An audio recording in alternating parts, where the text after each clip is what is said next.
very excited about my second year in the Sun Belt. Really looking forward on the improvements that we can make in our program, and excited to be competing in what looks to be another outstanding year for the Sun Belt.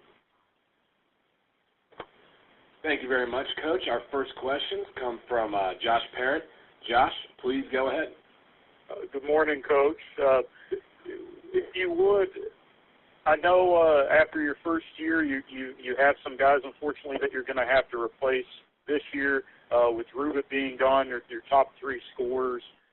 First, can you share a little bit on, I know this may be something that you guys don't know until you actually get on the floor in the games, but how do you see the scoring kind of going this year with this group? Do you see there being a little bit more balanced than there had been than last year? Do you see it being kind of the same? I didn't know if that had already been something that you've been able to recognize. No, I'm just wondering if you've been in our coaching staff meetings, because that's a terrific question. We don't know where we're going to get our scoring. That's probably one of our bigger concerns this year.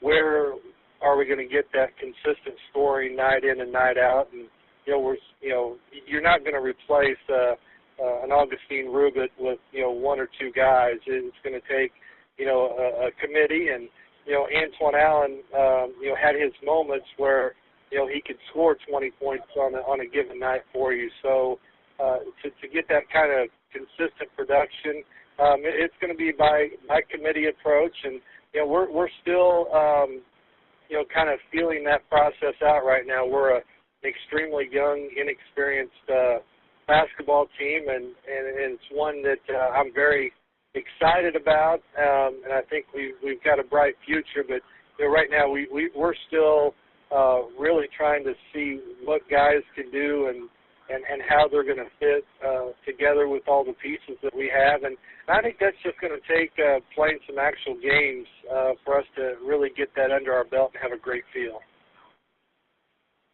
What are some of the knowns that you know as far as the guys that, whether it's returning players or newcomers, are there some things that you already know about this group, maybe not necessarily from a scoring standpoint, but is there anything that you've been able to take away so far just from the amount of practice you guys have been able to have so far?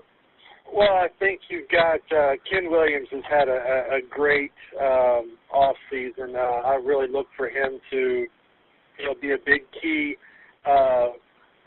player for us this season as he grows and develops into a role where night in and night out he's probably going to get one of the better defenders on him. So he's going to have to adjust and be able to handle that. But I'm really excited about his development. And the other thing that and this is the thing I'm probably most excited about, is we have a group of guys that are starting to really understand and embrace what we're trying to teach them as a coaching staff. There's a lot more buy-in from player number one all the way through player number 13 and the managers and staff, and there's just a better vibe and a more togetherness, and that's what I'm really excited about, because when you have that, you've got a team that's capable of getting a lot better throughout the season and making things happen. Are there any of the newcomers that, again, I know you kind of answered the question, you don't know a lot of things right now about the guys until you actually get into the game. But do you know anything at this point from there's some newcomers that have stood out in any way, anyone else aside from Ken that you're at least feeling like, hey, I maybe don't know specifically the exact role or how they're going to fit in, but I know they're going to be doing something for us in a positive way? Well, I think with our newcomers, John Brown, our junior college kid, he has come in and done a nice job.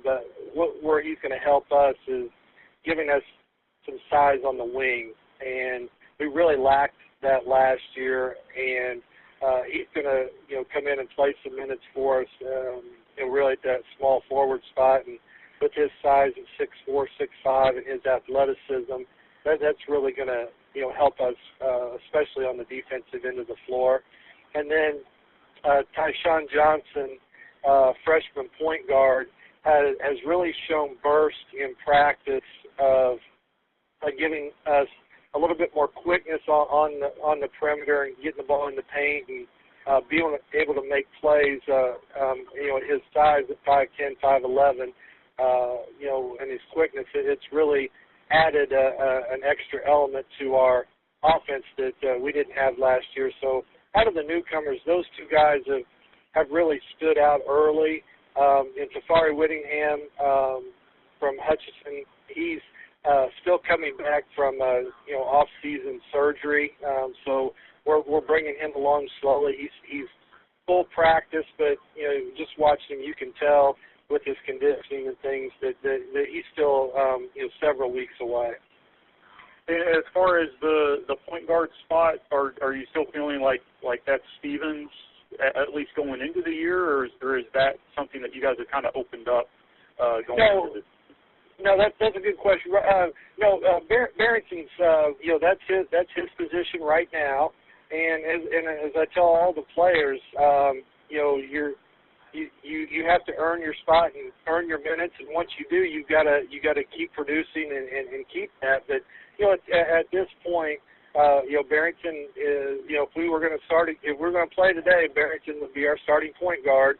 But the nice thing about our roster is we do not have a lot of depth this year. So guys are going to have a lot of opportunity to play and contribute. We have 10 scholarship players. So we've got 5 guys that I feel like are basically our 1s, 2s, and 3s, and we've got 5 guys that primarily is going to play the 4 and the 5. So playing time should not be an issue. Guys are get opportunities, and what they do with those opportunities are ultimately determine how many minutes they play. Coach, thank you very much for your time. I appreciate it, and hope we can catch up with you again sometime soon. That sounds great. Thanks for your time. I appreciate it. Thank you very much, Josh. We go for one final question to Jared Prescott of the Sunbelt Digital Network. Jared, please go ahead. Hey, Coach. I was wondering, since you guys don't necessarily know if a player is going to step up and score, if you guys are going to try and create offense through, like, maybe running a little more as a team. Yeah, that's one of the areas that we've really put an emphasis on, is trying to score and do a better job out of our transition offense. Last year, statistically, we were one of the worst teams at scoring in the league out of transition opportunities, and we've put a major emphasis on taking advantage when we have 3-on-2 or 4-on-3 opportunities in transition, and looking to push the ball and play a little faster to help offset some of the scoring in the half court. All right, thanks, Coach. Good luck this year. Thank you. Thank you, Jared, and thank you, Coach Graves. Appreciate your time, and best of luck this season.